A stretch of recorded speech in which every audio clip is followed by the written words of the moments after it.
Today we are diving deep into a massive, foundational epic from the frostbound north. It's a story that sings of the world's creation, of cosmic battles, and really the very soul of a nation.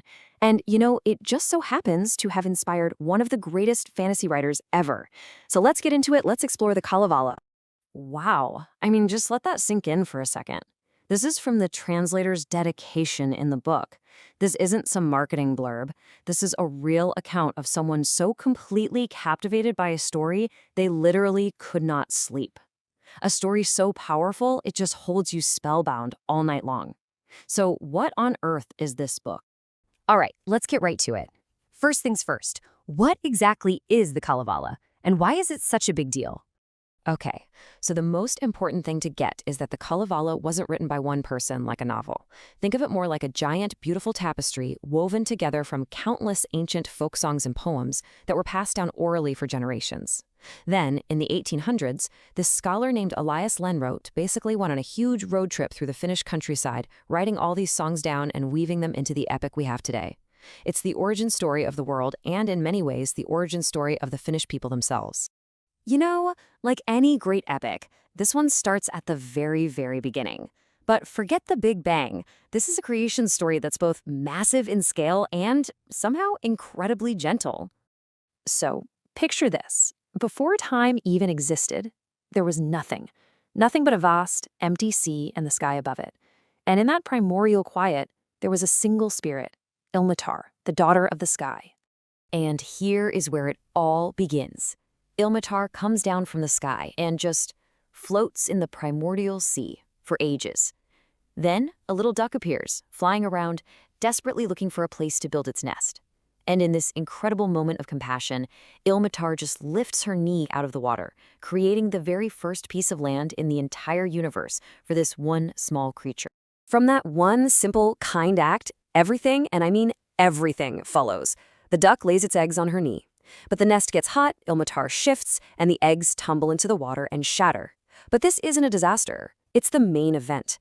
Because from those broken pieces, our entire cosmos is born. The bottom half of the shells, that becomes the earth. The top half becomes the heavens. The yolk becomes our brilliant sun, the white becomes the moon, and all the little leftover shards are flung into the sky to become the stars. How cool is that for a creation myth? So, the world is made, people are around, now it's time for some conflict, right? And the central conflict of the Kalevala revolves around one single, mysterious, and unbelievably powerful artifact, the Sampo. So what is the Sampo? Well, think of it like a magical 3D printer for prosperity. It's a mystical mill that can grind out literally anything its owner needs. Piles of gold, endless grain, mountains of salt. It is a literal engine of infinite good fortune. And because of that, well, you can bet that everyone wants it. The fight to forge it, win it, and steal it is what drives so much of the action. And this struggle really comes down to a clash between two lands. In one corner, you have the heroes from the land of Kalevala. There's Väinämöinen, the ancient, wise singer whose music is pure magic. And then there's Ilmarinen, the master smith, the guy who actually builds the Sampo.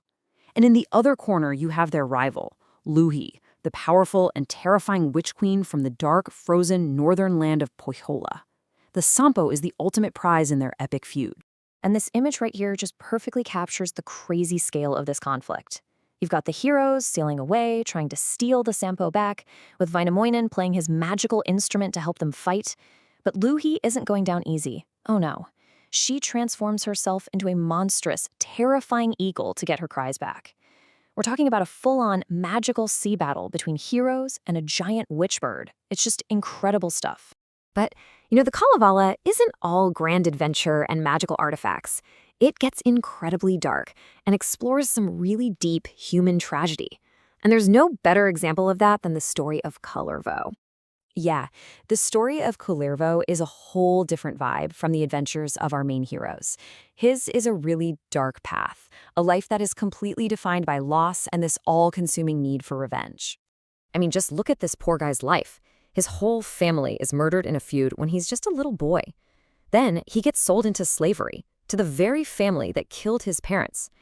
And get this specific heartbreaking story of a doomed, tragic hero was a direct inspiration for J.R.R. Tolkien's tale of Turin Turambar in The Silmarillion. Kullervo suffers so much abuse, But the breaking point comes when his master's wife bakes a stone into his bread. When he tries to cut it, the stone shatters his knife, the only thing he had left from his father. And in that moment, all his sorrow just turns into a burning, unstoppable rage. And this is his cry to the heavens. It is just filled with this profound despair from a man who feels like he was born for no other reason than to suffer. It's such a raw, powerful moment, and it gives the epic so much depth. It shows that even in a world filled with magic, the deepest wounds are always painfully human. So, as the epic starts to draw to a close, the age of these great heroes fades, but they don't just vanish. Instead, they leave behind an eternal legacy for their people. A new era is dawning, and the great sage Väinämöinen can see that his time, the age of ancient magic, is over. So he gets into his copper boat and just sails away, not to die, but on a final journey beyond the edge of the mortal world. It's truly the end of an age. But before he goes, he leaves a gift. The kantele. It's this beautiful stringed instrument he first made from the jawbone of a giant pike. Its music is so magical it can charm all of nature, making the forests dance and the seas listen. He leaves this instrument and the memory of his songs as an eternal heritage for the Finnish people, a lasting source of joy and culture. And he leaves with a promise that one day, when the people need him most, he will return. He'll bring a new Sampo, a new source of prosperity, and his music will bring light back to the world. So the story doesn't really end. It just closes on this powerful note of enduring hope. So in the end, the Kalevala shows us just how powerful stories can be. A collection of ancient songs about creation, about heroes, about tragedy and hope, literally helped forge a national identity. It's a work that not only inspired a nation to seek independence, but also shaped the fantasy worlds of authors like Tolkien.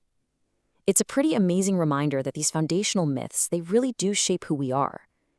And it makes you wonder, doesn't it? What are the stories that have shaped you?